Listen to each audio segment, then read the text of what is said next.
আমি বদিউজ্জামান বধু। বাংলাদেশ হুঁশিয়ারি সমিতিতে নির্বাচন আগামী মাসের ৩ তারিখে নির্বাচন। তা আমি এর আগে আমি দুইবার নির্বাচিত হয়েছি। 111-এর সময় আমার প্যানেল দিয়েছিলাম 18 জন, এর মধ্যে আমার 14 জন পাশ করছিলাম। ওই সময় 111-এর সময় 14 জন নিয়ে পাশ করছি। আমি দুইবার আগে নির্বাচন চেয়ারম্যান ছিলাম। তা এইবার 18 জন প্যানেল দিছি। আলা ভোটাররা রায় দিবে ভোটের মাধ্যমে। আমি এইখানে আসছি সেবা দিতে, মালিক মাহাজনের নিরাপত্তা এবং সবকিছু করার জন্য। আসলে এই 17 বছর মালিক মাহাজনরা হুঁশিয়ারি সমিতির সভাপতি কি জিনিস এরা মনে চোখে খুঁজা পায় নাই। আর আমার সময় তারা বলতে পারবে হুঁশিয়ারির মালিকরা যে আমাকে পাইছে না পাইছে, আপদে বিপদে সুখে দুঃখে সবসময় পাইছে। এবং এই আশ্বাসেই আমি তাদের অধিকার খাটাই, তারা আমার অধিকার খাটায়। অধিকারটা কি? তাদের আপদে বিপদে আমি ঝাঁপাই আসি, তারা আমার ভোটের মাধ্যমে এই অধিকারটা পূরণ করে দেয়। কারণ তারা আমার ভোট দেয়, আমি তাদের সেবা দিই এবং তাদের পাশে সুখে দুঃখে থাকি। এবং হুঁশিয়ারির স্বার্থে আমার যা যা করার দরকার আমি অবশ্যই করব। হুঁশিয়ারির উন্নয়নের জন্য মালিক মাহাজনের যেভাবে সুবিধা হয়, এটা আমার তরফ থেকে সব ধরনের সহযোগিতা পাবে। আনন্দ মালিক মাহাজনকে জিজ্ঞেস করেন, এই যে উনি মালিক।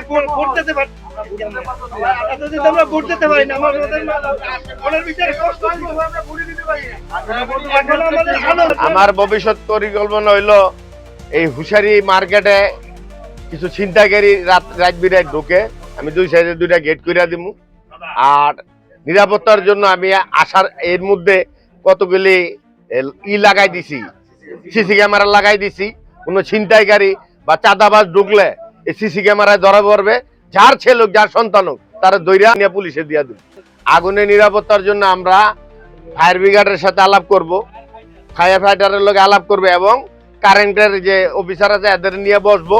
বৈশা যেভাবে এটা সুন্দর করা যায়, এই নিরাপত্তার জন্য তাদের নিয়ে আলোচনা করে মালিক মাহাজনদের নিয়ে বসবো। বৈশা এটা কিভাবে সুন্দর সমাধান করা যায় ব্যবস্থা করবো। আমি দেখেন একটা পানির পাম্প বসাই দিয়ে গেছিলাম, পানির পাম্পটার দরকার আছে। আজকে এই যে আগুন লেগে গেলে পানি আনতে কই যাইতে, এই পানির পাম্পটারে অকেজি করে ফালাইতে গেছে। 17 বছরে এটারে আর রিনিউ করে নাই, চালু রিপারি করলো না। এইটা তো ঠিক না।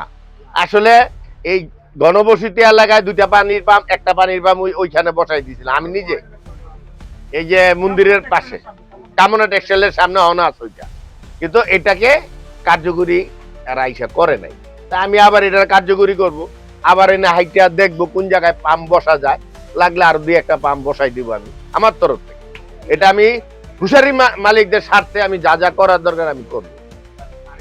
এবং আমি এটাও বলি, সন্ত্রাস চাঁদাবাজ এই মার্কেটে আমি বাচ্চা থাকতে অন্তত ঢুকতে দিব না। জয় মূলে হোক তাদের আস্থাটা এখানে হবে না। আর এখন আমি দেখেন 5 তারিখের পর এই হুঁশিয়ারি মালিকরা বলতে পারবে আমি কি শ্রম দিচ্ছি। ভোরবেলা ছিনতাইকারী ঢুকতো, আমি নিজে থানায় গিয়ে কমপ্লেন করে পুলিশ এরা রাউন্ড দিছে। আমি নিজে ভোরবেলা ফজরের নামাজ পড়ে অকিস্টগুলা তাকে দৌড়াইছি।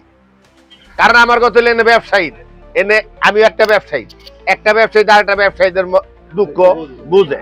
সবাই তো আর বুঝতো না, কেন আমি নিজে একটা ব্যবসায়ী, আর একটা ব্যবসায়ীদের মর্মটা আমি বুঝি। এই জন্য ব্যবসায়ীরা আমার ডাক দেয়, আমি আসি তাদের সুখ দুঃখের পাশে থাকি এবং আগামী দিনও থাকবে। এটা আমাদের যেহেতু কমিউনিটি সেন্টার আছে, সেন্টারটা কেন তারা সাবসিডি পাবে না? অবশ্যই আমরা এটা করব। আসলে অবশ্যই আমরা চাই ক্ষুদ্র ঋণের জন্য, এটা আসলে কুটির শিল্প। এইখানে বৃহত্তম শিল্প হিসাবে মাঝে মধ্যে এই যে ব্যাট ট্যাক্স বসাই বয়, এটা তো আসলে ঠিক না। এটা কুটির শিল্প, কুটির শিল্পের বড় ট্যাক্স বসানটা আসলে ঠিক হয় নাই। এটা হলো ক্ষুদ্র ব্যবসায়ী। আজকে সারা এই যে গার্মেন্টস সেক্টরটা আজকে এই কুটির শিল্পের কারণে আজকে এত তাড়াতাড়ি ডেভেলপ হয়েছে, এই হুঁশিয়ারির কারণে। একসময় তো বিকেএমই হুঁশিয়ারির আন্ডারই ছিল, পরবর্তী দিকে আরো যত ডেভেলপ হয়েছে তারা বিকেএমই সৃষ্টি হয়েছে এই হুঁশিয়ারি থেকে। আমি এইখানে ব্যবসায়ী হিসাবে সবসময় ছিলাম, আগামী জন্য ছিলাম। আমি রাজনীতি করলো বাইরে, এইখানে না। এই প্রতিষ্ঠানের সাথে এরা জানে আমার রক্তের সাথে মিশে গেছে। কেন?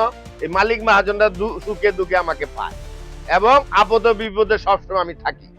এবং এই আমি একটা ব্যবসায়ী দেখে তাদের দুঃখ ভালোবাসা এরা আমারটা বুঝে, আমি এদেরটা বুঝি। এরা আমার ভোটের মাধ্যমে জয় করে। যেমন 111-এর সময় আমাকে 18 জনের মধ্যে 14 জন প্যানেলে পাশ করাইছে তারা। এই ভোটাররা আমারে ভোট দিয়া, তাদেরকে আমি এটা ভুলে যাবো? এজন্য আমার দুঃখে থেকে তাদের পাশে আমি দাঁড়াই, এদের আপদে বিপদে আমি দাঁড়াই। কেন দাঁড়াই? তারা আমার ভালোবাসে বিদে আমি দাঁড়াই, এবং এরা আমার ভালোবাসে ভোটের মাধ্যমে। এটা প্রমাণ হবে ভোটের মাধ্যমে। আমি আজকে মুগ্ধা কইলাম, ভাই আপনি তো এটা কইলেন, বাস্তব প্রমাণ দেখবেন হলো ভোটের মাধ্যমে। মুগ্ধা বেশি কথা কইতে চাই না, এটা হলে ভোটাররা বলবে, আমি না। ভোটাররা জব দিবে ভোটের মাধ্যমে। আমি ভোটাররা আশা করি আমাকে তারা প্যানেলে জয়যুক্ত করবে, আমি তাদের সেবা দিব। আমি এখানে সেবা দিতে আসছি, তারা আমাকে আনন্দে ভোট দিয়ে জয়যুক্ত করবে পুরা প্যানেলকে, আশা করি।